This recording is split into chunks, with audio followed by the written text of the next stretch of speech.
friends, and welcome back to Ghouls Night In, the spooky chat show with your best ghoul friends. I'm Penny Snark. And I'm Midge Munster. And Penny, welcome to June. Thank you. It is our favorite time of year, the time in which to talk about gay shit. Hell yes. To be Hell yes, fair, it we is. talk about that all the time. This is true. But it is officially Pride Month to uh, all of our queer listeners and our wonderful ally friends. So I thought it was time to bring around a topic that people keep asking me why I haven't talked about yet. Mm. My one of my queer awakening pieces of media. So today we're going to get into Jennifer's Body. Ah. Ah. Oh yeah. Oh yeah. So, for any of you who have not yet seen Jennifer's Body, what are you doing? Go to the television right now. I promise, for those of you who typically align with Penny, this is not a 13 Ghosts situation. Yes, I will agree. But if you've not seen this film, it is a 2009 horror comedy film. The basic overview is that a high school girl is a cheerleader specifically is possessed by a demon and uses her powers to munch on boys and consume their life force. This is a very very like fun, campy, silly film. But it also has a lot of important subtext that was not really received in its time. Mm-hmm. And so we're going to talk a bit about where it started and where it is now. So the origin of Jennifer's Body, this film was written by Diablo Cody, which some of you may know. She was kind of on a high at this point Mm-hmm. from coming right Definitely. coming right off Juno. She also wrote Juno and obviously had won an Academy Award at that point for Juno. This is also directed by Karen Kusama, which she did Girl Fight. There's just a kind of a hard-hitting team here. Mm-hmm. And Diablo Cody had always wanted to write a horror film. She's a big horror fan. And because of the success that Juno saw, she kind of got a free pass to write whatever movie she wanted to write next and basically had a guarantee that it would be picked up Mm-hmm. and made. So she took that opportunity to bring Jennifer's Body to the table, which she had actually already written. She wrote the screenplay for this pre Juno, Okay. and already kind of had it in the barrel. Yeah. Um, but finished it up, tweaked it, and brought it to production. Uh, Her main goal with this script was to bring a feminine driven horror piece to the forefront to subvert a lot of the horror tropes that were happening, especially this is 2009. Yeah. um, if you I was a freshman in high school in 2009. This was a really not a great time to be a woman. No. Not that there's ever been like an astounding time Yeah. to be a woman, but this was a challenging time, especially in media. There was a lot of just rampant sexism, fat phobia. Um, it was a lot of the films we were seeing at the time were driven by violence against women, Mm-hmm. and Diablo Cody wanted to use this opportunity to kind of turn that on its head. So, moving into the casting of this film, most of you probably know that our leading lady is Megan Fox as Jennifer Check. Megan Fox was coming right off of Transformers at this time, which, if you know anything about Megan Fox's journey through Hollywood, this poor woman has been just Yeah. beaten and battered by Hollywood. But Trexformers, Transformers. you know the famous film Trexformers. Transformers had really established her as kind of a sex symbol, Mm-hmm. and she was a hot commodity at this time. So Diablo Cody, from the get-go, knew that they wanted to use Megan Fox as Jennifer. Um, Obviously, the title of the film, Jennifer's Body, is already kind of a tongue-in-cheek, like, wink at the sexual Yeah. nature. Jennifer's Body is actually a song by the band Hole, fronted by our girl Courtney Love. Mhm. um, and the song is about a woman who is kidnapped, beaten, and dismembered and murdered. It's not a sexy song. And so this kind of tongue-in-cheek thing about like Jennifer's Body being the title and casting this very highly sexualized actress, where really the undertones of the film are much darker, was kind of the first step in setting what Diablo Cody wanted to be the tone of the Yeah. film. That is not necessarily where it went from there, but we'll get into that. Then we have the best friend character, Anita, referred to as Needy Lesnicki. This role was not cut and dry. They knew they wanted Megan Fox for Jennifer, but they saw several actresses for the role of Needy, including Emma Stone, Amanda Bynes, Hmm. Lizzie Kaplan, and Brie Larson. I, when I was reading that, I did have a moment of like, man, I wonder how different Amanda Bynes' Yeah. life would have been if she had been in this film. I don't know if that would have been that big of a difference or not, but it's an interesting sliding doors situation. But they ended up casting Amanda Seyfried, who I think is the perfect casting in this role. She's got that wide, doe-eyed, like innocence about Mhm. her. And Anita, Needy, and Jennifer have been best friends since they were kiddos. And that's one of the, for me, one of the like best parts of this film is the representation of female friendship and what that looks like, especially when you've been friends since children and then you get to be this age and things change.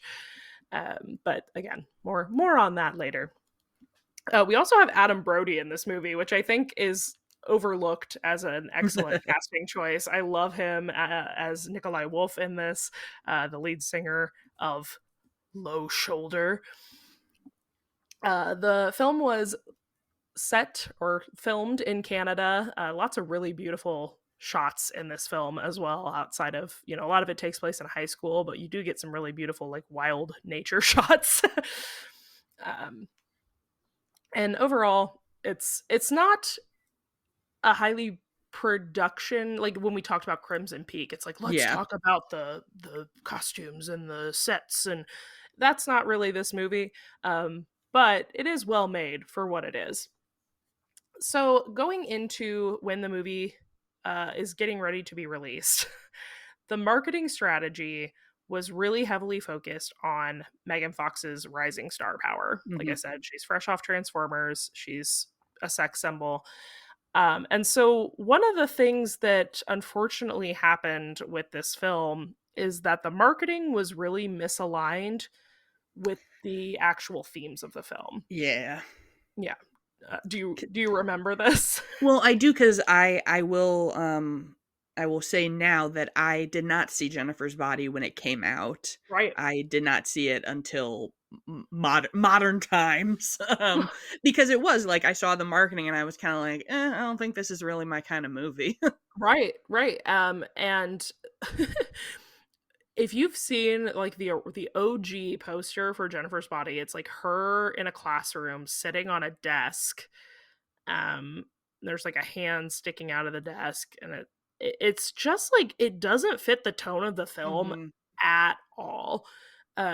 It feels very like Mean Girls almost. Definitely, yeah, they're definitely trying to pull in that kind of, like, teen comedy Yes. vibe. Yes. Which, of course, again, Amanda Seyfried was fresh off Mean Girls Yep. at this point, also. So, um, there's uh, there's a very specific feel to kind of teen comedy films at this time, and they're definitely like playing into that.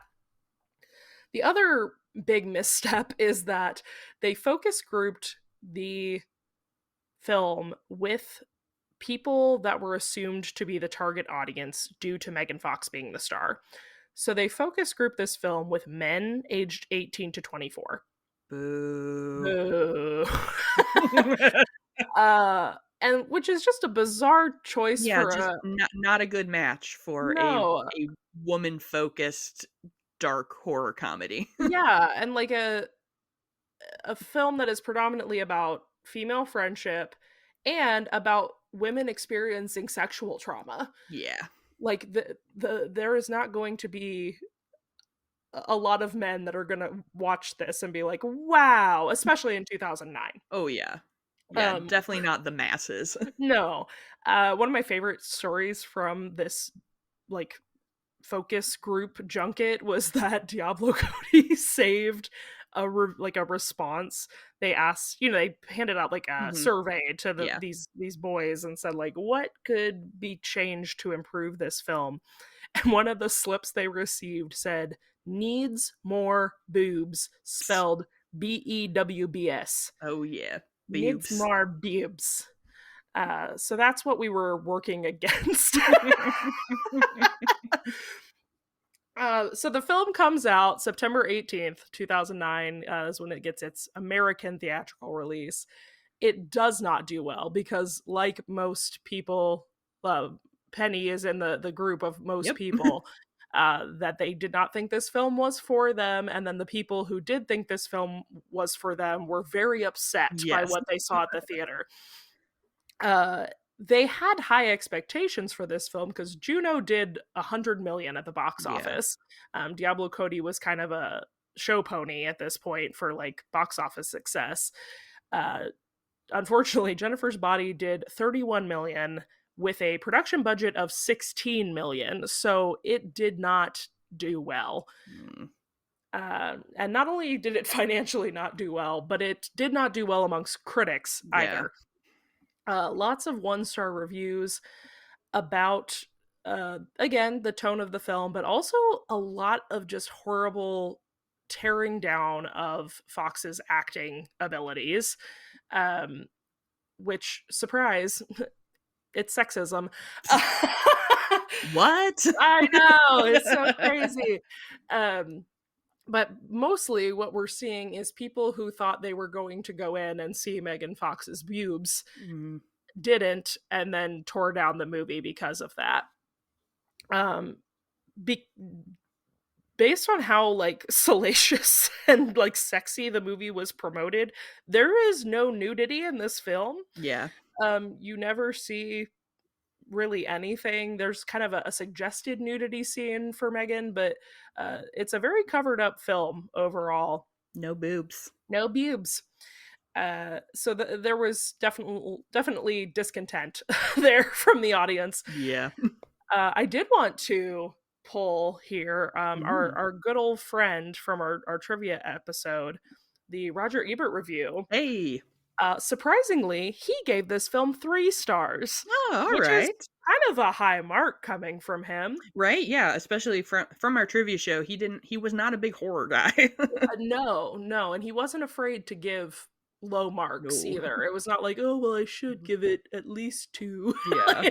um, but yeah, 3 stars. Despite the scathing first line of the review is just what we were waiting for: Twilight for boys with Megan Fox in the Robert Pattinson role. Though I recall that Pattinson was shirtless. What? Yeah, Roger, you did not understand this movie, my man. but he goes on to say there is within Diablo Cody the soul of an artist, and her screenplay brings this to material to a certain edge, a kind of gleeful relish that's uncompromising. Hmm. This isn't your assembly line teen horror thriller. The portraits of Jennifer and Needy are a little too knowing, the dialogue is a little too off center, and the developments are a little too quirky. After you've seen enough teen thrillers, you begin to appreciate these distinctions. Let's put it this way: I'd rather see Jennifer's Body again than Twilight. Alright. No, that's fair. It's So, it's very weird to me that he pulled Twilight as a comparison very because much so. I don't think anyone would say that Jennifer's Body is a romance. But No, and well, and certainly not for boys. It's not a yeah, romance for boys. it's certainly not a No, no. heteronormative romance. No. If romance at all. Um, Yeah, I'm No, sure I we will discuss agree. later, but yeah, definitely not like in the set. Like this isn't like, oh, I'm a teenage boy fantasizing about a sexy monster lady. Like that is not No, this movie. no. And I do think like I don't know, what was really shocking to me about that is like obviously this was kind of what do I want to say, like really formative years. Like this was I'm like 14 at this Mhm. point, you know? Like this is I remember this time very vividly. Um I would not ever if somebody was like what came out as at a similar time as Jennifer's Body, I wouldn't think of Twilight. For some reason in my head Jennifer's Body predates Twilight. Um so that kind of shocked me that they were apparently close enough in release that they were getting comparisoned. Yeah.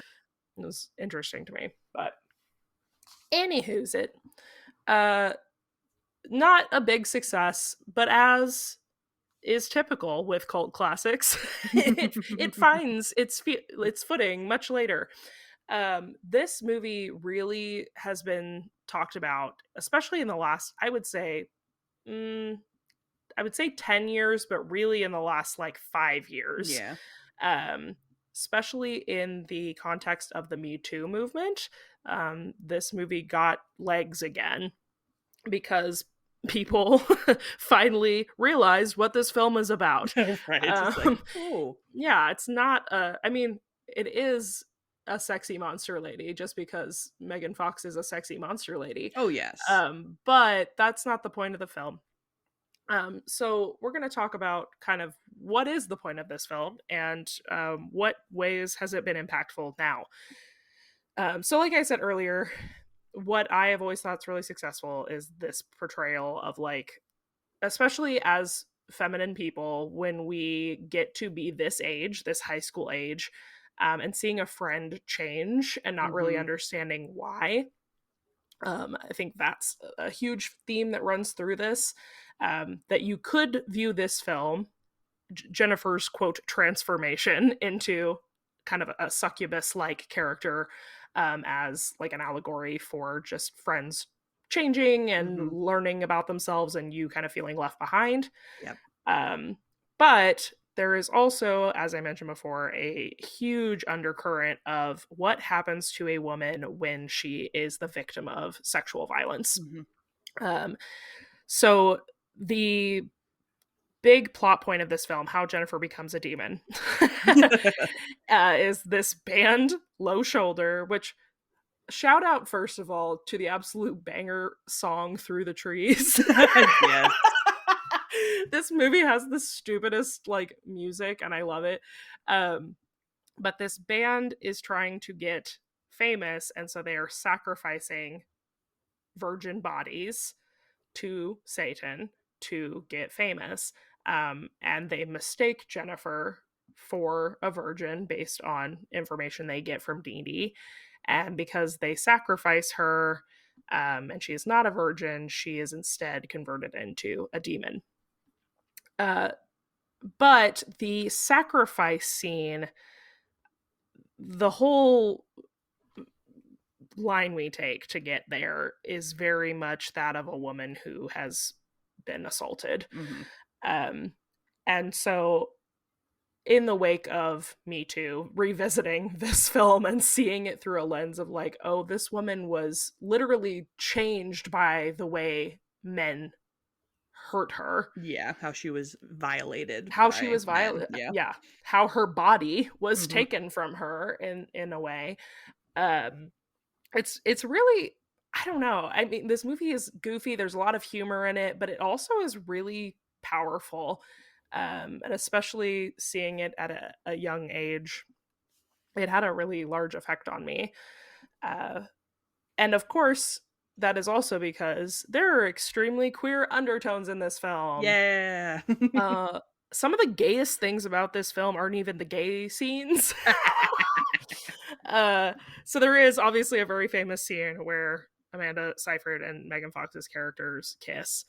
Um, but really, to me, and I'll let you also kind of volley off me here, Mhm. Penny. what I think is really queer about this film is also just like the dismantling of the heteronormative high school experience, Yeah.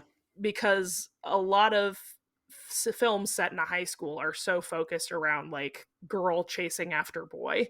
Mhm. Jennifer doesn't give a fuck about boys. I mean, she does, but she doesn't. Um, and Anita is obviously very in love with her best friend. The tension between them is very palpable throughout the film. Needy has several like scenes with her boyfriend where she's like kissing her boyfriend, but like thinking about Jennifer. Yeah. Yeah. Uh, and of course, the very famous line that Jennifer Needy confronts Jennifer and says, "I thought you only ate boys," and Jennifer says, "I go both ways." So there's some loud queer subtext, there's some quiet queer subtext. But for me, this was a film that I saw at. I did see this film not when it came out in theaters, but I saw it when it came out on video. Um, Home video. when it had its home video release. And this was one where I remember being like, something has changed within me. uh, it was a rarity to see any kind of film that didn't centralize a heteronormative love story. Yeah. Even in horror, there's always like some kind of infatuation Oh, happening yeah. usually. So this was just a real standout in its time. You didn't see this till somewhat recently. Yes. How did you feel that you like saw it or received it when you viewed it? Yeah, so I definitely like I feel like I was able to come in with kind of like more of this like context of like knowing that, lots of queers liked it, but Right, it's right. it's dark and definitely like it's very campy, which I appreciate, and it's definitely one of those things where I feel like if I did watch, cuz this came out when I was like in early college, Mhm. and I think I would have liked it. I wasn't like fully into horror at that point, so it would have been a little bit like gushy for me. Sure. Um but I feel like as I was watching it, it felt extremely relatable to that kind of like closeted sapphic experience of being like, Yeah. I'm fascinated by this woman for reasons I'm not entirely sure about. Like, Right. you know that you like care very passionately about this person, and sometimes it's hard to determine like whether that's a romantic thing, Yes. especially when you are not already primed to be like, oh, I am interested in women. So you kind of, Mhm. I definitely remember as a a teen who had not yet had a realization, just being like, I care a lot about this, and I'm Yeah. not really sure why. Like this Yes. relationship is extreme, Like feels so very high important. stakes to me in a way Yes. that I don't understand. And I very much see that in like Needy and Jennifer's friendship. And that was something Diablo Cody has talked about in interviews. Like part of her want to make this movie was Hmm. to highlight the intensity of female friendships at this age, Yes. and like how they, even if there isn't queerness Yeah, there, it's true. like female friendships can be extremely romantic. That's just like Hmm. the nature of the beast because we are highly sensitive creatures. Yeah, I um mean, you talk about like these like homosocial like connections, and obviously there are very specific ways in which like men interact with other men, and there are mhm, also ways that women tend to have relationships with other women that are distinct from ways that they have mhm. relationships with men. And especially, I think you and I probably both align more with Needy's high school Yes. experience than Jennifer's. Wow, wow, Midge, what makes you say that? I'm totally a Jennifer. No, Yeah, I'm such a Needy. I was so hot and popular in I high was school. incredibly hot and popular, so But especially in that space as like a social outcast, being somebody that like men did not really. I was not getting like validation from no. male Yeah. people in this time of my life. So a lot of my romantic expression was felt through female friendships. Hmm.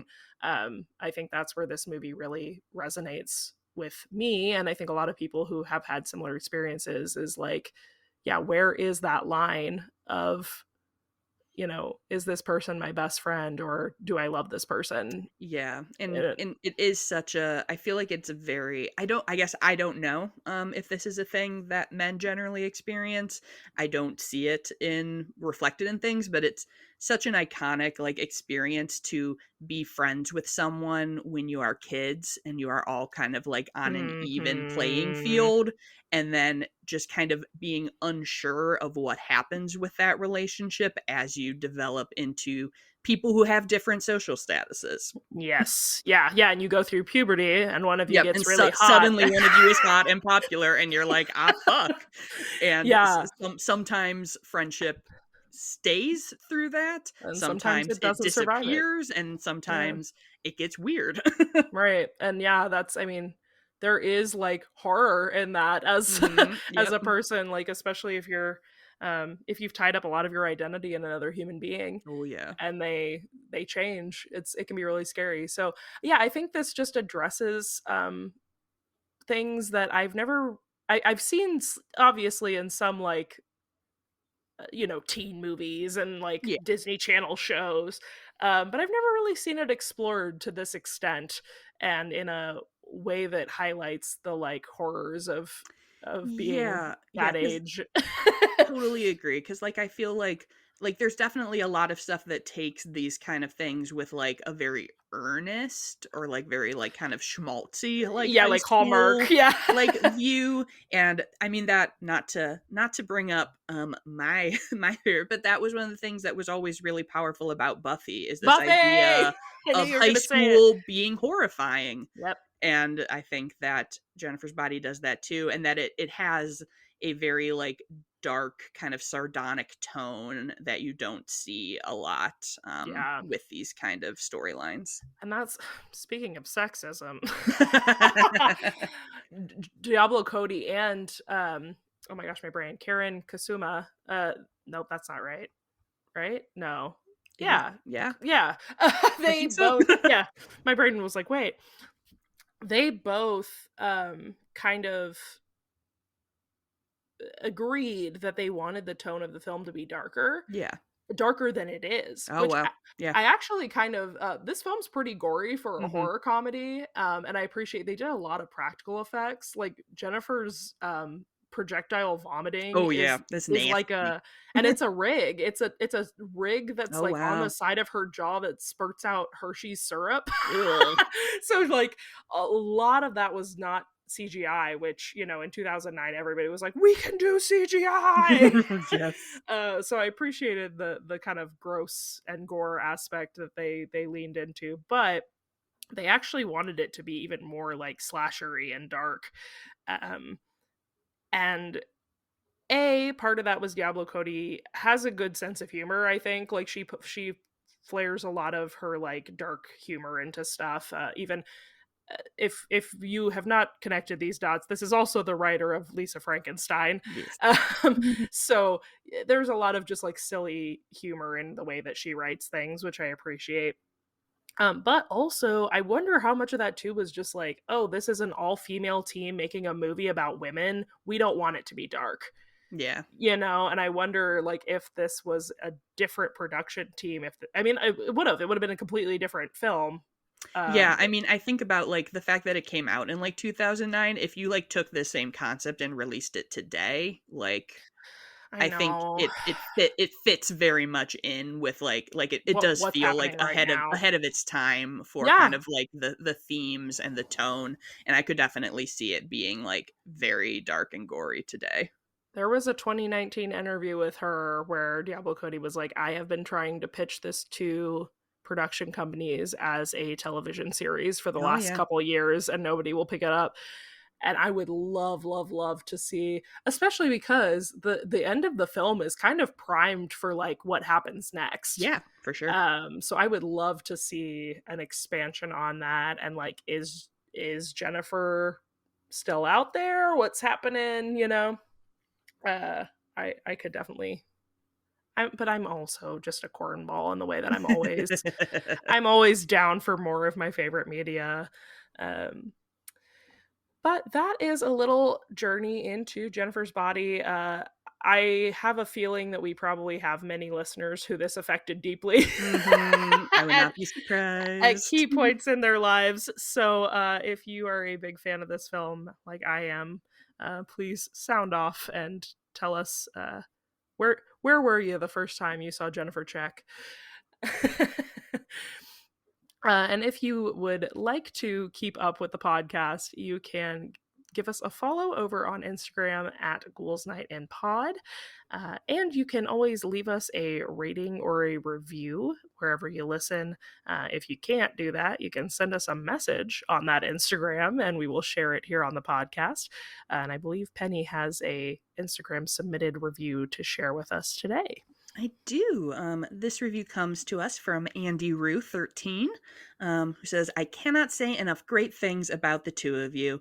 Every episode feels like it's been catered just for me and my creepy self. As people, both of you are wonderful. I have shown Midge prom pictures of my trans son, and her words have been so kind and supportive. Oh, I yes. truly feel like I have found my people and consider Midge and Penny friends in the I've never met them, but they lift my spirits and make me laugh, so we are basically besties kind of way. Love, Andy. Oh, yes, So Andy sweet. has sent me beautiful photos, of their son. That is well, happy Pride Month. Yes, happy Pride. Happy Pride, gay. Yeah. And thank you so much for your kind words and for listening to us. We love having you along. And if you would like to keep up with either of us, you can find us on Instagram and many other places. You can find me all over the web at Midge Munster. And you can find me at Penny Snark. And until next time, Goodbye. goodbye.